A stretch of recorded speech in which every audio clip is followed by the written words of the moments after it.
Blessings, you guys. I'd like to continue the talk I've been doing recently. I'm going to film it like this because on this computer there's a little bit of lagging when I do the webcam.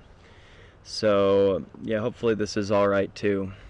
Well, here you can see a picture of the inner alchemy of the Tao. So this is a pretty ancient drawing, and it's actually showing the microcosmic orbit. And I'll talk about this in a little bit. So I'd also like to go back to how this first started for me.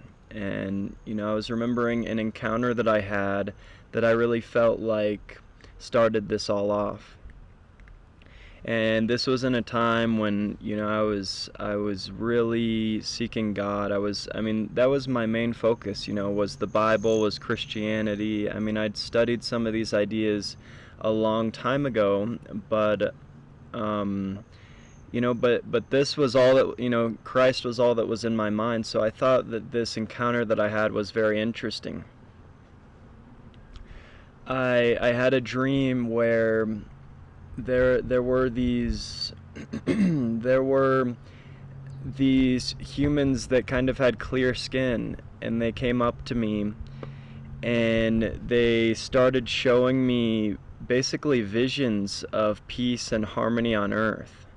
It was beautiful. It was just like showing me pictures, different pictures, and they all had to do with like love, peace, and joy flowing, in between all the people on earth. And then all of a sudden it would go black, and this light would flow up my chakras. It would flow up my spine, up into my head, and I would kind of feel my head lean back, and it was just this ecstasy that would go through my being, and then they would show me more pictures of harmony on the earth. And then at a certain point I saw this. So first it was one human with clear skin, and it's kind of hard to describe. It wasn't like you could see their organs or anything, and it wasn't necessarily like you could see all the way through them. I guess it's kind of hard to remember exactly what it was like, but basically they had clear skin. So first it was one, and then I saw them kind of in a distance, and it was like they were in a ship. And I just knew that these were the humans from the future.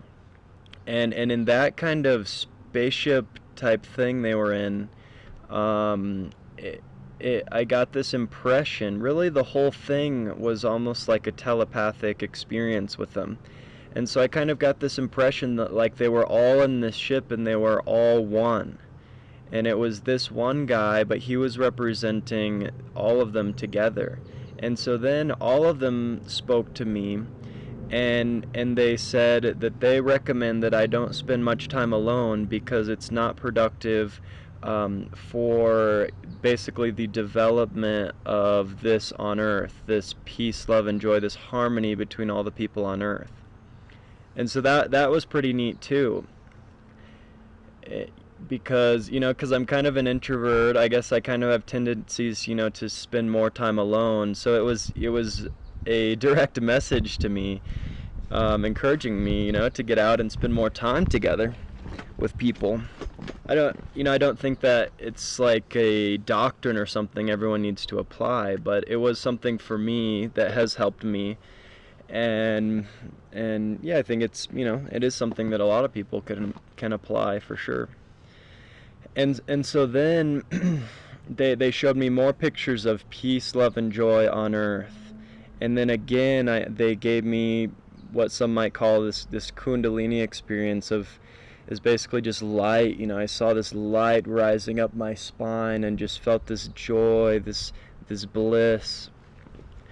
And at the very end I saw all of humanity on what I would call the tree of life. We were all swinging around it on those swings. I don't know what you'd call it, like carousel swings that have those really long chains, and it spins people around. And we were all like little kids, just laughing, just so full of joy, and just swinging around this tree of life.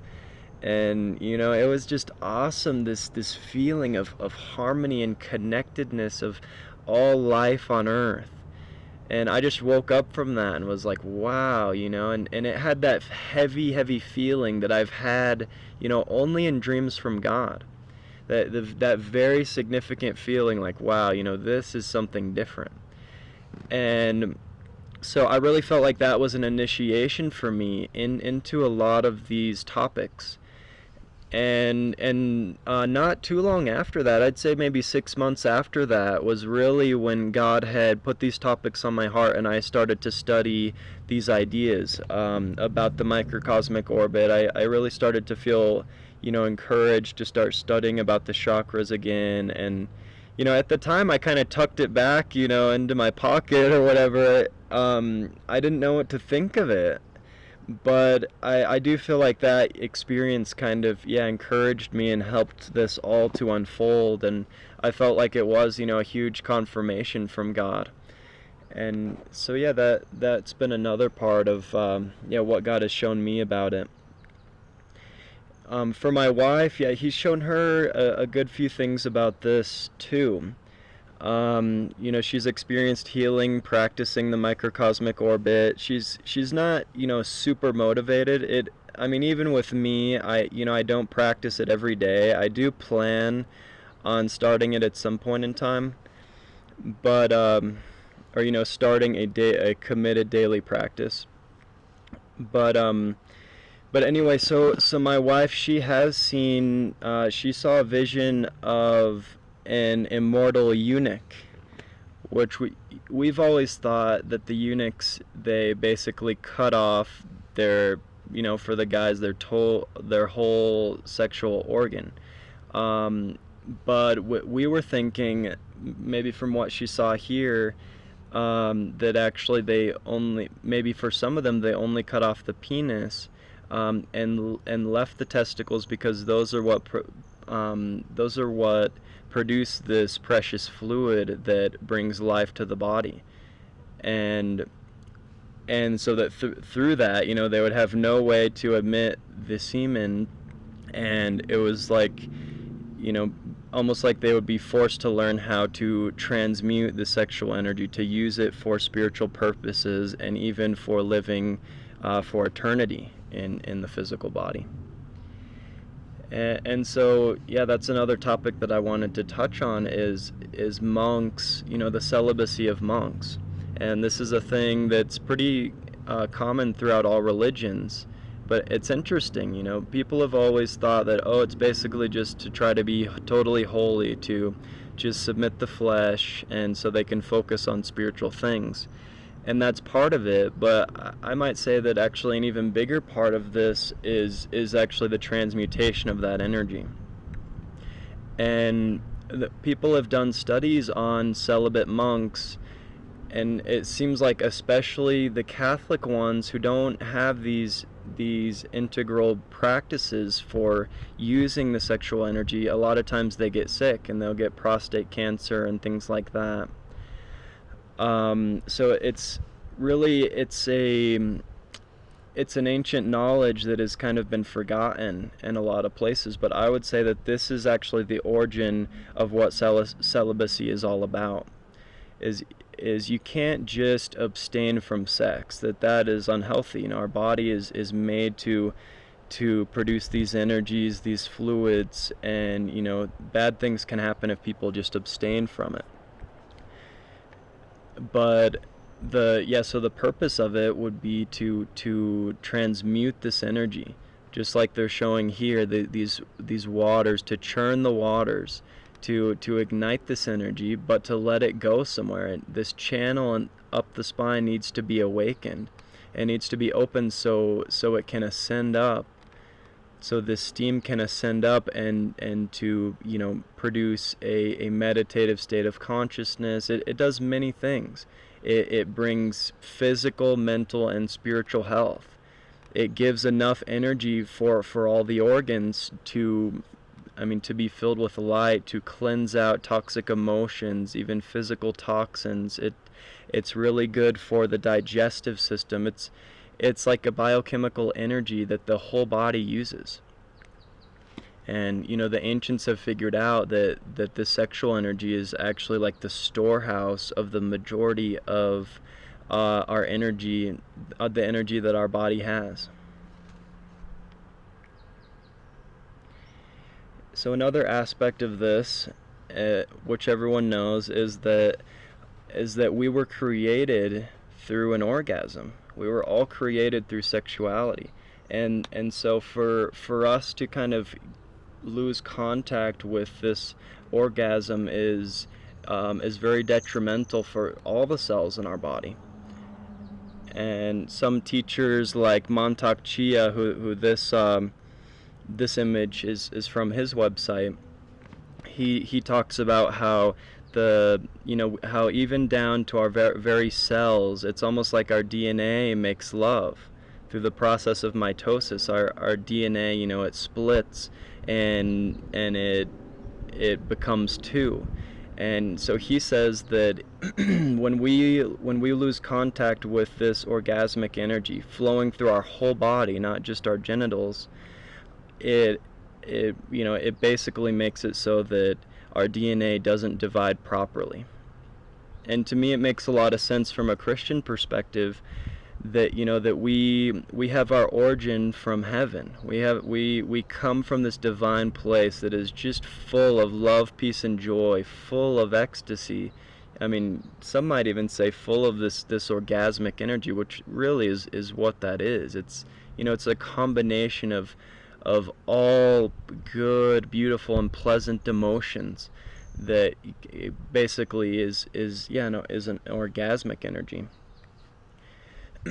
So I would agree with this idea that I do really think that it's so healthy for our whole body to enter to these states of ecstasy. And so many monks, so many deep followers of God have really found out about this truth, that it's through ecstasy that we see visions, we have encounters with God. But I would have to agree with the Oriental and not just the Oriental, I guess kind of the esoteric teachings about this, is that actually all of these ecstatic encounters have their foundation in the sexual energy.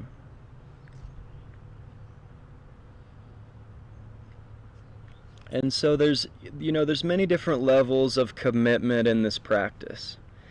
I do believe that originally we never released our sexual energy, that the woman that for women they transform their blood into chi because even naturally, their channels were open, their bodies were so filled with light.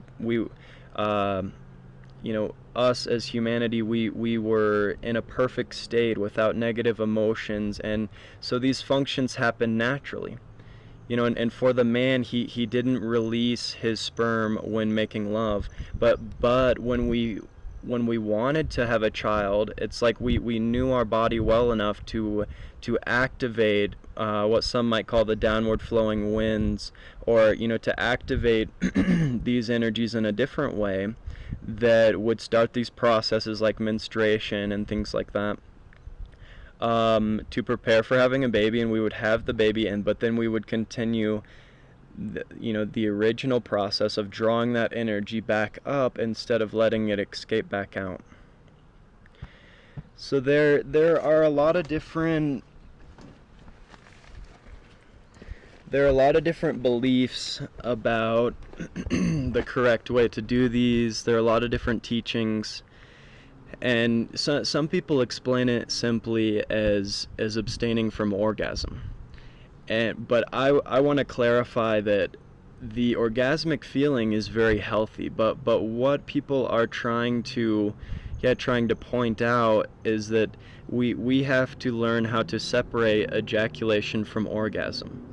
Or others would say that we have to learn how to have an orgasm with our whole body instead of focusing so much on the genitals, where the energy actually kind of escapes out from the genitals. Like, especially for women, that they say that a clitoris orgasm is the main way that the woman loses energy.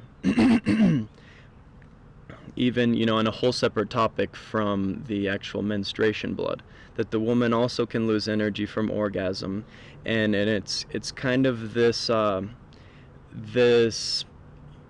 semi-involuntary process of having an orgasm, mainly with the genitals, that kind of is producing this flowing out of the energy, that when the time comes that for the period to happen, this the blood is the energy is used to just flowing out instead of actually being pulled up the body. And so when these practices are done of just learning how to open the channels, learning how to draw up the orgasm, it's so interconnected. It has so many aspects. It's related to what we eat. It's related to how we breathe, how we think. All of these processes are related to the energy either ascending or descending out and being wasted for the man and the woman. But I kind of wanted to focus on the women aspect because it is a little bit more complicated. For the man, he kind of just has to learn how to retain his seed. And but for the woman, it's all an internal process. So I will go into this all a lot deeper, but I did kind of want to give a quick overview on those topics.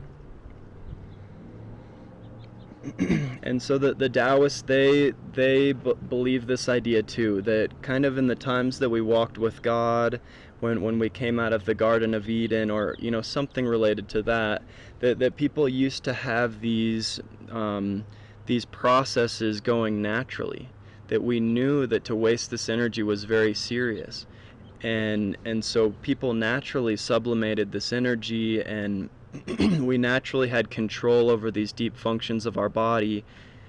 But compared to today, nobody knows that to ejaculate is bad. Basically, there are some people actually that I've read about, and they feel it, and so that, like, there was one man, and he said that he never liked to ejaculate. He didn't know why, but it just made him feel weird after. And so some people are a little more sensitive to this, but yeah, not everybody. It's really something that has to be brought back up in our society, at least for people to think about. And so I don't want to negate or discount average sexuality. I do think that it's just however people do it is beautiful, and it's very powerful. But I do want to point you guys to this idea that there's a better way. There's a way to make sexuality what's it called, exponentially more powerful and better for both partners. And that would be for both partners to learn how to transmute this energy, how to open their channels, and to let this energy ascend up and go through these different transformational points, which are basically the chakras. And these are like energy transformation points that multiply the energy, that purify it, that fill it with love, with spiritual energy, with many things like that, and then to bring it down, to bring it down through these other centers, and to share it, that this energy can be exchanged from partner to partner. And so both partners can be doing this orbit while they're making love, and it really changes the experience. It helps you to get to know yourself better, and with practice it can actually become this just supercharged experience. But it's important that both partners practice, and it's something that you really can have totally mystical experiences. The Taoists talk about something called the valley orgasm, an orgasm that actually happens when you're not moving, and both partners are just resting there after stimulation, and they say that it's like a perfect balance of yin and yang in each one of your your centers, especially the head, the heart, and the navel. This perfect balance, and they say it's like being filled with infinite energy and infinite relaxation or rest at the same time. This perfect balance between the opposites, between male and female, you might say, but within yourself. And so yeah, these people talk about it, and they just say that there's no way to describe it really. It's this almost this way of union with God, with God's consciousness that totally changes you. And so, to touch on a few basics, the chi in your body, it moves with your attention. So wherever you focus, that is where your chi is going to move. And so I'd encourage you, just to try some simple meditations. Just, even just to calm your mind and to focus on the feelings of your body. You're bringing your energy out of your head and into your body. And it's extremely helpful. Just that is going to open your channels. Another very simple technique, this is a Buddhist technique, and they say that this is to be done before activating the Kundalini energy in these very special techniques they have. That you should see your body as totally like a clear body. You might see it as a rainbow body, as a blue light, as a white light, but to see your body as totally clear and empty. You might say almost like your spirit body, or really there's a lot of similarities with your perfected self. They say to see yourself as a deity. And I was talking to the Father about it, and he put in my heart that it's basically this idea of seeing yourself as a perfected being. Totally clear that your body isn't weighed down by organs, by food, but actually all you should see inside of yourself is the chakras. And so they have a pretty intense meditation on this whole process. But just to study where your chakras are, to study the channels.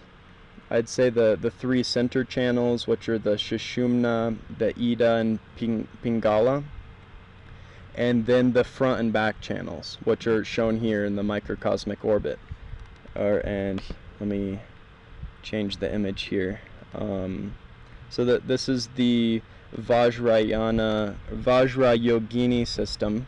So these would be this is the Pingala, this is the Ida, and this is the Sushumna. And here are the channels in the microcosmic orbit.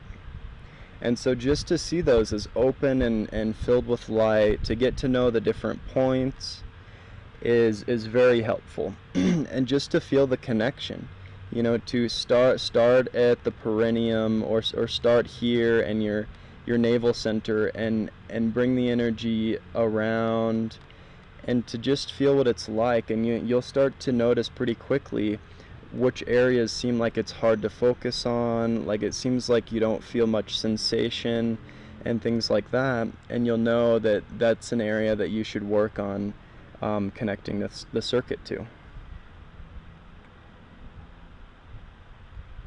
I've noticed that the foods that we eat are very important in this process, at least for me personally.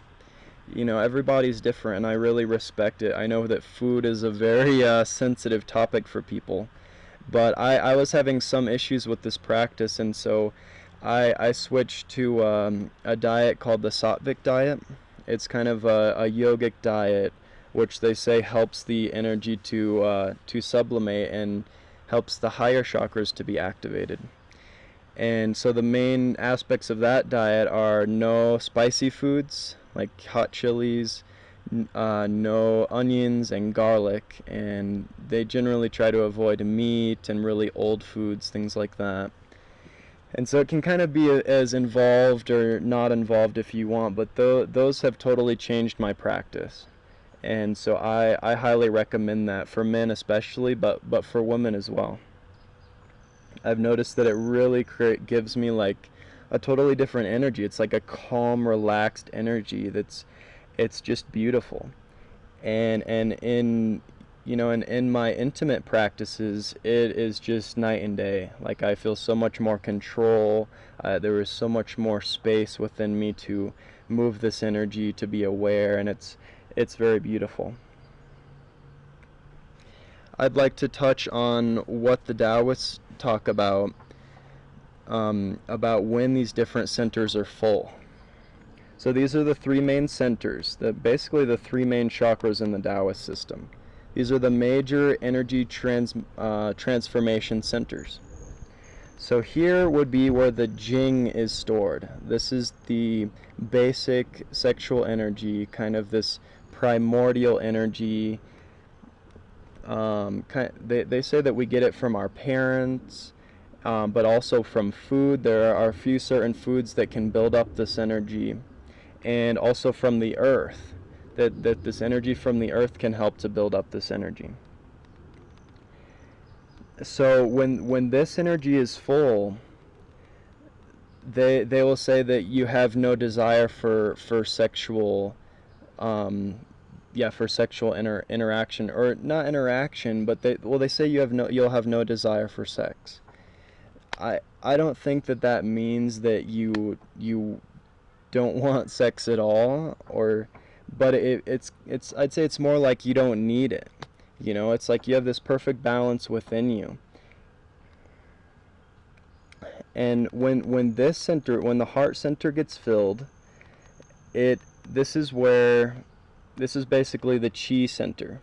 Here the Jing turns into chi. Here the chi turns into Shin, which Shin is the energy like of the higher centers of the spirit and the mind.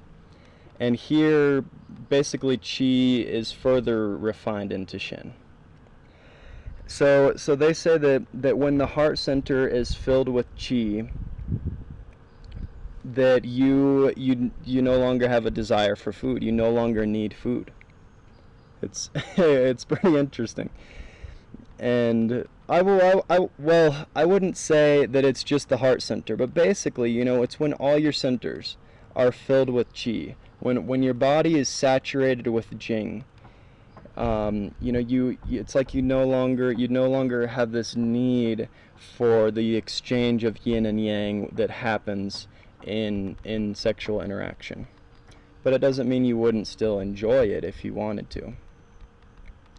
And then when Shin is filled, when the Shin energy is full, when the spirit and the mental energy is full, they say that you have no need for sleep. So it's quite an interesting thing.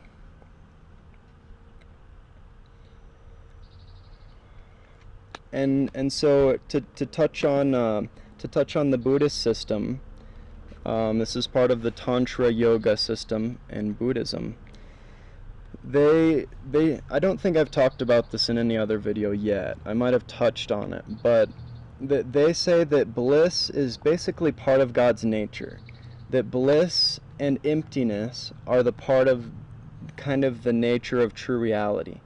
And so that when we experience the four blisses in each of these four main chakras, and actually there's one here which is called the secret chakra, when we experience those, it gives us a kind of like a glimpse at our true nature and the true nature of reality, and we can see God for who He really is, and how we are interrelated with Him.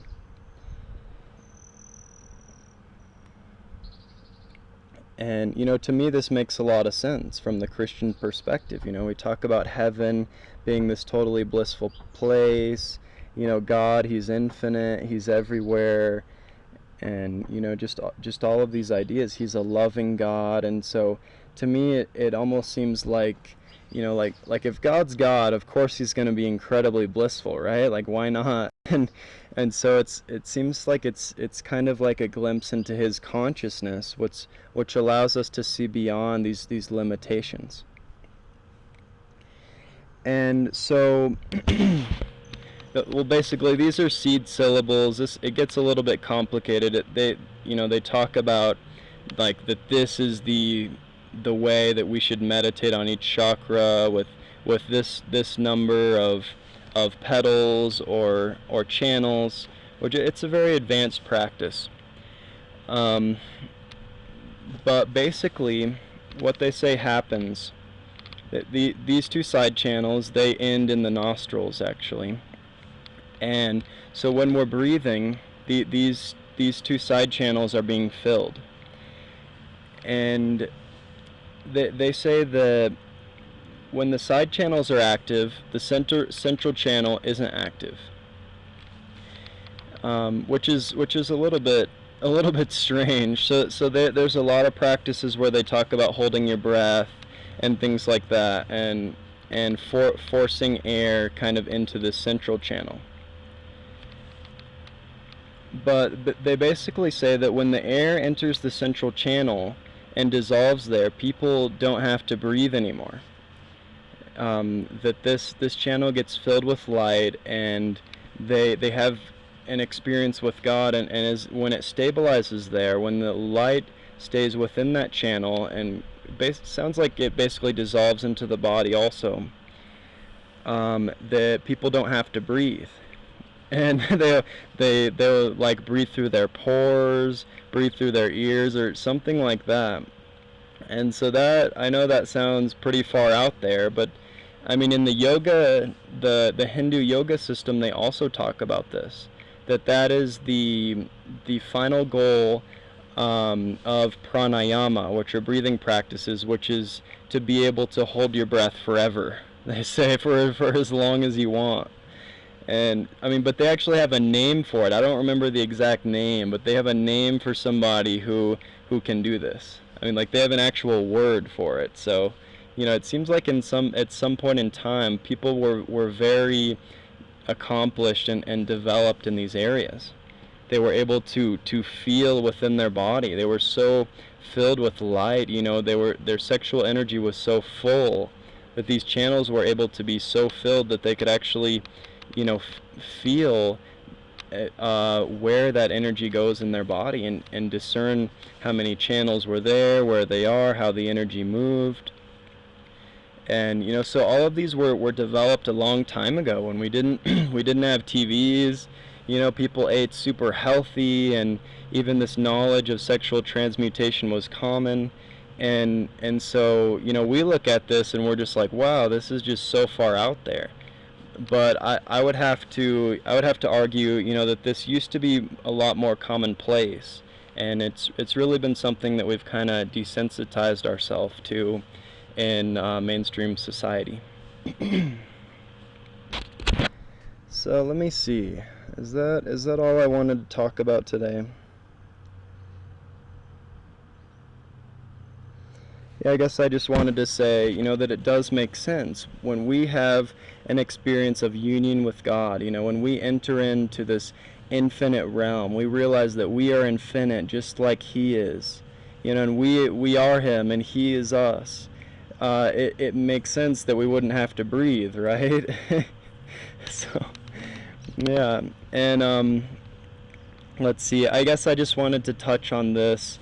A lot of the Gnostic texts, they also talk about what seems to be some form of sexual transmutation, the importance of man and woman, and even uniting in the bridal chamber. I couldn't find one of the scriptures I was looking for, but in one of them it seems to talk about man and woman uniting but not releasing this energy. And that there is like some kind of anointing that comes from that, and there does seem to be a lot of symbolism between salvation and this bridal chamber.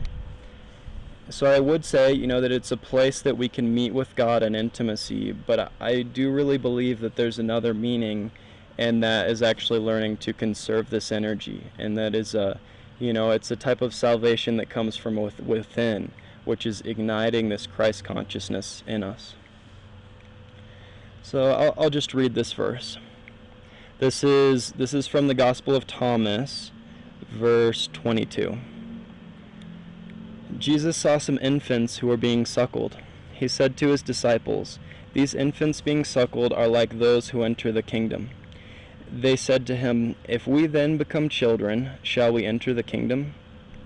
Jesus said to them, "When you make the two one, and when you make the inside as the outside, and the outside as the inside, and the upper as the lower, when you make the male and the female into a single one, so that the male is not male, and the female not female, and when you make eyes in place of an eye, and a hand in place of a hand, and a foot in place of a foot, an image in place of an image, then you shall enter the kingdom." So there's some interesting aspects to this verse.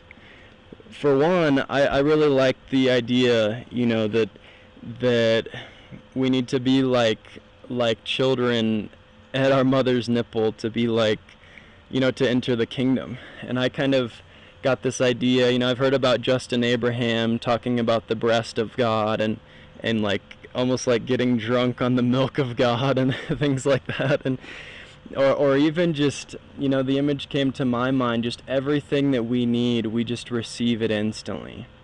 Of just totally changing our mind, changing the way we frame our reality, and just really, realizing that we are the beloved children of God, that we are being suckled at his breast, that we have everything that we need. All we have to do is just drink. I mean, isn't that beautiful? And then, Jesus, he seems to be talking about some type of union between male and female. And I think that it does have to do, with this holy, this celibate or immaculate union between man and woman. But I also think that it has to do with these channels, because the Ida channel is the female channel. That is where the yin energy is, and basically a lot of people say that it's the lunar energy. And then but in the Buddhist system, it's actually opposite. They say that the man is lunar energy, the masculine energy is lunar, and the feminine energy is solar. So that's interesting, but I don't want to confuse you guys. And so then this right channel, they would say, is the solar. The Hindus, they say it's solar energy, and it's masculine. And so what happens in a Kundalini experience is basically these two channels, they drain down. The male and female energies, they drain down and they unite here, and then the central channel fills with light, and kind of this union of the masculine and feminine energies into, I guess you would call it a divine energy, like the energy of God, which is male and female.